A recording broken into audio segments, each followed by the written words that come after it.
ரசூல் ஸல்லல்லாஹு அலைஹி வஸல்லம் அற்புதமாக சொல்வாங்க. ஒரு பெண்மணி என்ன பண்ணிட்டாங்கன்னு சொன்னா, கணவன் கோவிச்சுட்டு ஓடி வந்துட்டாங்க. நபியின் தர்பார்ல வந்து நிக்கிறாங்க. பூமா நபிகள் ஸல்லல்லாஹு அலைஹி வஸல்லம் அந்த பெண்ணை பார்க்கறாங்க. என்னமான்னு கேட்டாங்க. யா ரசூலல்லாஹ், என் கணவனுக்கு எனக்கு கொஞ்சம் பேச்சுவார்த்தை கொஞ்சம் முத்தி போயிட்டு, கணவனுக்கு எனக்கு ஒரு சின்ன பேச்சுவார்த்தை கொஞ்சம் முத்திட்டு, எனக்கு அவர் மேல வெறுப்பு வந்து கோவிச்சுட்டு நான் ஓடி வந்துட்டேன்னா, என் கணவன் மீது நான் கோவம் வச்சுட்டு வந்துட்டேன்னா.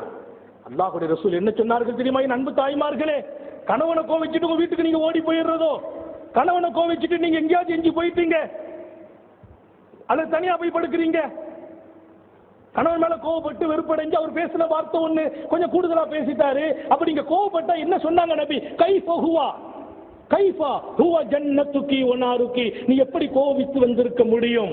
அது எப்படி சாத்தியமாகும்? உன் கணவர் தான் உன் சொர்க்கம், உன் கணவர் தான் உன் நரகம். நாங்க சொல்லலாம், உனக்கு சொர்க்கமும் உன் கணவர் தான், உனக்கு நரகமும் உன் கணவர் தான். கணவனுடைய அதிருப்தி கிடைச்சிச்சுன்னா நரகம் தான் கிடைக்கும், கணவனுடைய சந்தோஷத்துல தான் சொர்க்கம். தாய்மார்களை நீங்கள் மனசில் பதிய வைக்கணும்.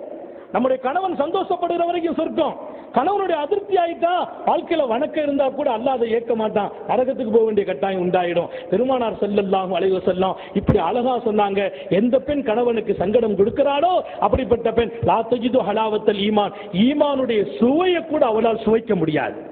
கணவனை சங்கடம் கொடுக்கிற மனைவி, கணவனை கோவிக்கிற மனைவி, ஈமானுடைய சுவை கூட அவளுக்கு கிடைக்காதுங்கிறாங்க ஸல்லல்லாஹு அலைஹி வஸல்லம். அப்புறம் தான் ஈமானை பார்க்கிறது.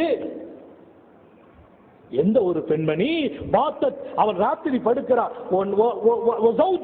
ரசூல் சொல்றாங்க அவளுடைய கணவன் அந்த பெண் மேல கோபப்பட்டிருக்கிறார், கணவனுக்கு அந்த பெண்ணு மேல கோபம் ஏற்பட்டிருக்குது, கணவனை அதிருப்தி படுத்தி அன்றைக்கு ராத்திரி அவ படுத்து இருக்கா, கணவனை சந்தோஷப்படுத்தணுமே, கணவனுக்கு அவளுக்கு ஒரு சின்ன பேச்சு முத்துச்சு வைங்க, உடனே சமாதானம் ஆயிரும்.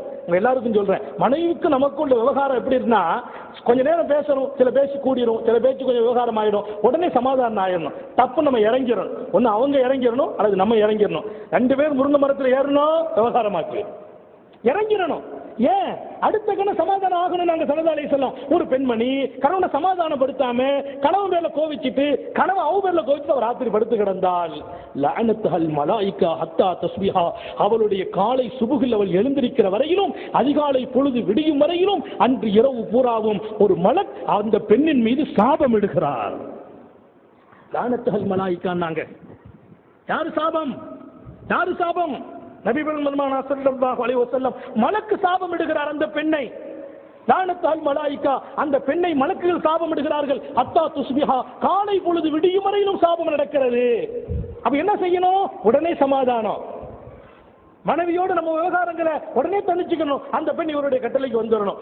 எந்த பெண்மணி கணவனை சந்தோஷப்படுத்துகிறாளோ, கணவன் கூப்பிட்ட குரலுக்கு பதில் சொல்கிறாளோ, கணவன் கூப்பிட்டால் பதில் சொல்கிறார், கணவன் ஏறிட்டு பார்த்தால் மகிழ்ச்சி வைக்கிறார், கணவனை பார்த்தவொன்னு ஒரு சந்தோஷம், கணவன் பேசினா உடனே கட்டுப்படுறது, அப்படி நடக்கக்கூடிய பெண்மணியை பத்தி ரசூல் சொன்னாங்க, அந்த பெண்ணுக்கு சொர்க்கத்தின் 8 வாசலும் திறந்திருக்கிறது. அல்லாஹ் அக்பர்.